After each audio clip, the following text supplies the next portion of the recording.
The clinking of champagne glasses echoed through the private Magnolia Room at Harlow's, the most expensive restaurant in the city. Candlelight flickered across crystal vases filled with ivory roses. Brian stood at the head of the long mahogany table, one hand on his wine glass, the other resting on the small of my back. His voice rang out smooth and theatrical. 5 years, he said with a smile that didn't quite reach his eyes. 5 incredible years of learning that sometimes, the best investments come in unexpected packages. Some guests chuckled politely. Others looked confused. He raised his glass higher.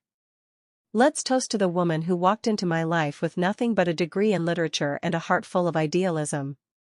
And somehow, through it all, became my greatest tax benefit. Laughter erupted. Real laughter this time, mean-spirited and sharp. I sat motionless in my chair, smiling gently, my hands folded on my lap. The pit in my stomach burned, but my pulse? Steady. Because I knew what was coming. He wasn't finished. She's sweet, isn't she? He continued. Quiet, polite, and utterly harmless. I stood up slowly. The room hushed. Someone stopped chewing mid-bite. I reached under the table and pulled out the slim black folder I had tucked away before the evening began. I laid it in front of him. What's this? He asked, brows furrowing. I smiled sweetly. A revised ending. He opened it, and froze. I turned to the guests, my voice calm and clear. For those of you wondering, this folder contains the original prenuptial agreement. The one I actually signed. And the messages you're all about to receive? Phones began buzzing around the room. They're from Vanessa. You know, the one who was going to replace me after tonight. Brian's mouth parted, but no sound came out. The doors opened. My lawyer stepped inside holding a thick envelope. And that, I added, is your formal notice of divorce. Happy anniversary. Before we jump in, tell us where you're tuning in from, and if this story touches you, make sure you're subscribed, because tomorrow I've saved something extra special for you. 5 years earlier, if you'd asked anyone who knew us, they would have said we were the perfect match. Brian Miller, charismatic entrepreneur, sharp-suited, always with a glass of bourbon in hand and an idea that could change the world. And me, Marissa Coleman. The quiet one. The book lover. A literature professor who once dreamed of tenure, of writing a novel, of leading students into the beauty of metaphor and meaning. But when we got married, I traded lectures for lunch meetings, research papers for corporate events, and my manuscript for investor presentations. Brian always said I was his calm in the storm. What he meant was, I was the shadow behind his spotlight. Decorative. Polished. Silent. He wasn't always cruel, not in the beginning. In the first year, he brought me flowers just because, and he used to ask about my favorite books like he genuinely cared. But somewhere along the way, that curiosity turned into condescension. He'd interrupt my thoughts mid-sentence, or smirk when I made suggestions about his business. One night over dinner, I brought up an idea I had for using literature in leadership training. He laughed. Marissa, he said, wiping his mouth with a linen napkin, leave the thinking to me. Your world is fiction. Mine deals with results. I stared at him, unsure if he realized just how cruel that sounded. He didn't. He reached for his phone before I could respond and started answering texts while I sat there in silence. That was the moment something shifted inside me. Not broken, but awake. See, when you study literature long enough, you learn to pay attention. To subtext. To foreshadowing.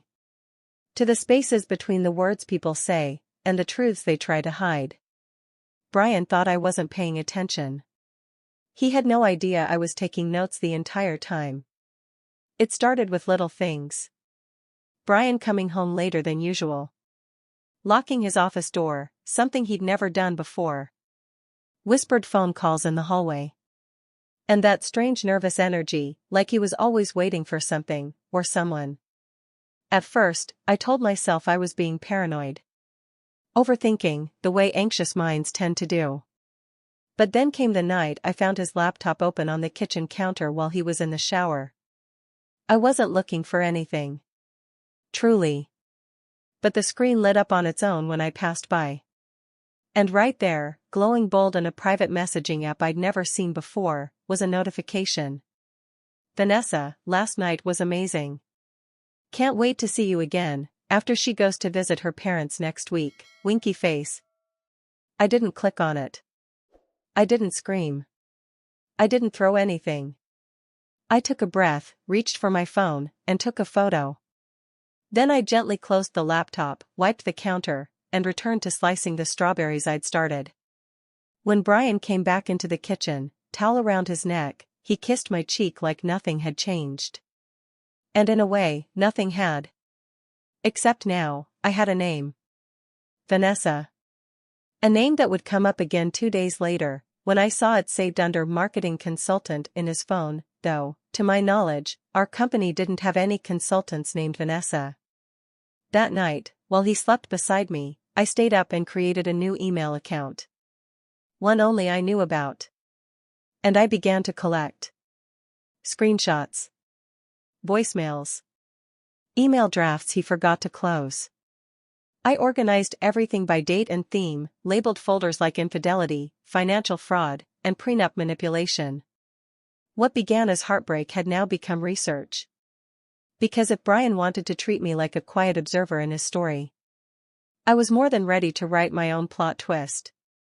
The next phase of my story began in a quiet corner booth at Delilah's Cafe, 3 blocks from campus. Across from me sat Andrea Blackwell, Harvard Law graduate, civil litigator, and discreet as a locked vault. She stirred her tea once, then looked up at me with eyes far too perceptive for my comfort. "So," she said, "your friend is in a marriage where she suspects infidelity and financial misconduct. And she's looking for options?" I smiled, playing along. "Exactly. It's purely for a character I'm working on." Andrea leaned back. "Of course it is." What I liked about her was that she didn't press. She simply sipped her tea and laid out, point by point, how a case like that would look if, hypothetically, a husband had altered a prenuptial agreement after it was signed. "That's not just shady," she said. "That's criminal. If proven, the prenup becomes void, and the injured party is entitled to restitution, sometimes more." I nodded, mentally filing every word away. Over the following weeks, I quietly handed Andrea scanned copies of our original prenup, along with the version Brian kept in his office safe. The differences were subtle. A sentence added here. A clause reworded there. But it was enough. Enough to prove that Brian had tampered with a legally binding contract after the fact. And while that alone could have sent his reputation into freefall, it was only part of the picture. Andrea introduced me to a forensic accountant named Leo Tran. I met him at a co-working space in the city, wearing a scarf and sunglasses like someone auditioning for a bad spy movie. He found it hilarious. I found it necessary. Within 2 weeks, Leo uncovered 3 offshore accounts and a pattern of internal transfers from our company, transfers signed with my digital signature. Except I'd never authorized any of them. Brian had been using my name, my trust, and my silence to funnel money he never planned to share. And through it all, he still came home each night, kissed my forehead, and thanked me for believing in his vision. I used to believe in his vision. Now I believed in evidence. And I was gathering just enough to ruin him without ever raising my voice. On the night before our 5th anniversary, I stood in front of the mirror, wearing the navy blue dress Brian once called conservative enough for a PTA meeting. I adjusted the neckline slightly, added a thin gold chain, and pulled my hair back in a low, elegant twist. Understated. Polished. Forgettable, just how he liked me. Except this time every detail was deliberate. Because I wasn't dressing for him. I was dressing for the final scene. I placed the slim black folder into my handbag. Inside, printed emails from Vanessa, transaction records from the offshore accounts, 2 versions of our prenup, and the notarized statement from Leo. Andrea would bring the rest. My hands didn't shake as I zipped the bag shut. I wasn't nervous. I wasn't angry. I was ready. At 6:45 p.m., I arrived early to Harlow's. The maitre d' greeted me with practiced warmth. "Mrs. Miller, your private room is already set. Magnolia room, just as your husband requested." "Perfect." I walked the space like a stage director before opening night, measuring angles, lighting, acoustics. I asked that the AV system be tested one more time. The manager obliged without question. I placed the folder inside the drawer of the host's console beside my seat. Then I sat down, crossed my legs, and waited.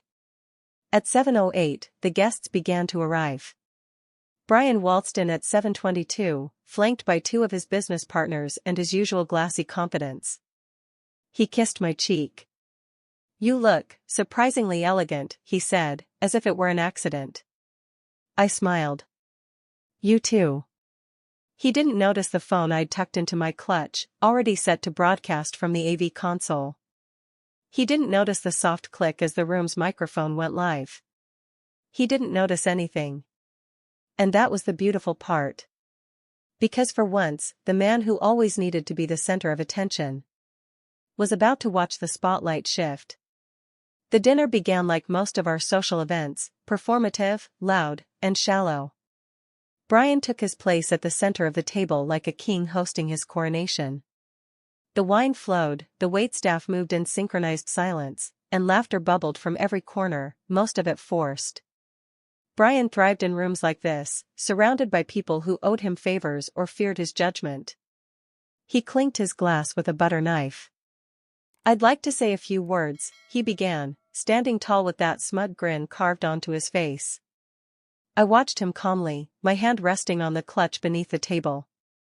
"5 years ago," he said, "I made what some called a risky decision, marrying someone outside my world. An academic. A dreamer. But I believed she had potential." He laughed, pausing for the effect. "Turns out, I was right. Marissa here has been the perfect partner, quiet, loyal, and most importantly, non-interfering." Some guests chuckled awkwardly. Others looked to me with hesitation, unsure how I might respond. I simply nodded, raising my glass slightly. Brian continued, growing more confident with every word. "Tonight, I want to toast to growth. To knowing when to evolve. Because business, like marriage, has to adapt. And I'm thrilled to announce that I've made some strategic changes, both professionally and personally, that I think you'll all appreciate in due time." Translation, Vanessa. As he sat back down, looking smug and satisfied, I stood. And the room, once loud and overflowing, went utterly still. I took the remote from my clutch and clicked. The projector screen behind me lit up with a thread of messages. Vanessa's name in bold. The text scrolled by themselves, each more damning than the last. Gasps rippled. One of his partners let out a whispered "Oh my God." I turned to the crowd and smiled politely. Since my husband is so fond of public announcements, I thought I'd make one of my own. Brian shifted in his chair. "Marissa, what are you?" I held up a hand. "You know, Brian," I said, my voice steady, "you always told me I wasn't good at business. That my world of books and metaphors had no place here. But here's the thing, stories teach you how to watch. How to listen. How to remember." I clicked again. The next slide showed copies of our prenuptial agreement, side by side. One real.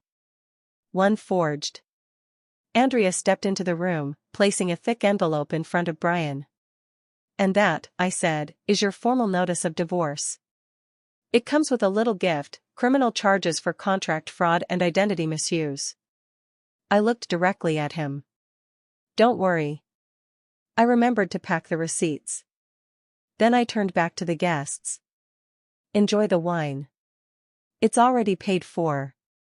Just like everything else in Brian's life, by someone he underestimated. The silence after my final words was deafening. For once, Brian had nothing to say. His jaw tightened, his lips parted, but no clever retort came. Just a stunned, fragile breath. He looked around, searching for support among the faces that once admired him. But no one would meet his eyes.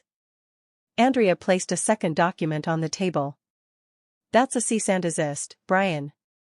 From now on, you will refrain from using Marissa's name, signature, or image for any business activity. We've already alerted your board. One of his partners stood up and left without a word. Another followed. The rest of the room? Frozen in place. And Vanessa?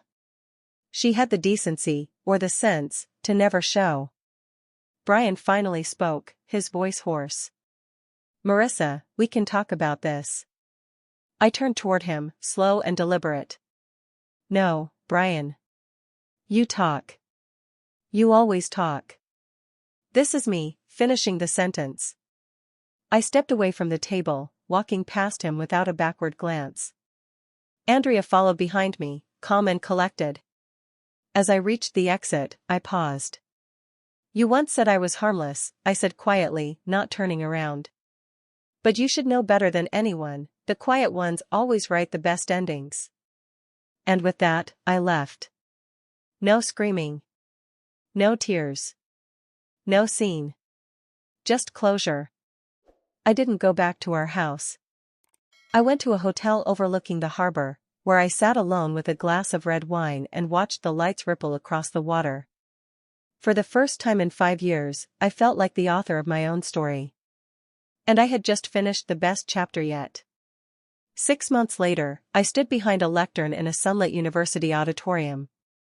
The room was filled with students, faculty, and, somewhat surprisingly, a few faces from that infamous anniversary dinner. My lecture series, Narrative and Power, How Stories Shape Justice, had drawn more attention than I expected. On the screen behind me, projected in bold serif font, was the title of my newest book. Footnotes from a Marriage, How I Rewrote My Ending. I wasn't hiding anymore. I'd kept my last name. Not because I wanted to carry Brian with me, but because I wanted the world to know who he had underestimated. He lost everything, his board seat, his reputation, and most notably, the silence he once banked on. The forged prenup and financial manipulation resulted in a quiet but firm settlement. He avoided jail time, but not disgrace. Last I heard, he was consulting for a startup no one had heard of, far away from the city that once toasted him. I never answered his calls. But I did answer hundreds of messages from women across the country who'd seen the viral clips from that night. Someone had recorded my speech and shared it anonymously. Apparently, the internet has a soft spot for poetic justice. Some called me brave. Others called me calculated.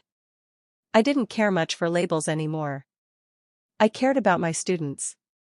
About stories. About showing that no matter how tightly someone tries to write your role, there's always a blank page waiting. I glanced to the front row and smiled. Andrea was there, arms crossed, nodding with approval. Beside her, Leo gave me a thumbs up. And in the corner, my mother wiped a tear with her scarf, the same way she had the first time I ever read a story aloud in 3rd grade. I thought he broke me, I said during the closing of my talk, voice unwavering.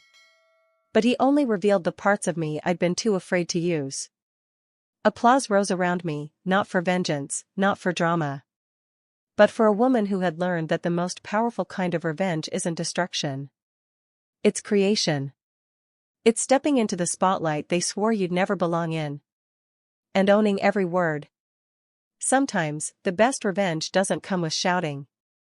It comes with strategy, silence, and perfect timing. Marissa didn't just expose her husband, she rewrote her life. What about you? Would you stay quiet, or build your own ending? Leave a comment below. Backhand index pointing right type 2 if you admire Marissa's strength. Backhand index pointing right type 7 if you think she should have gone even further. Don't forget to like this video and subscribe to EN True Tales for more powerful family betrayal stories that stay with you long after the story ends. And trust me, next week's tale might be even more explosive.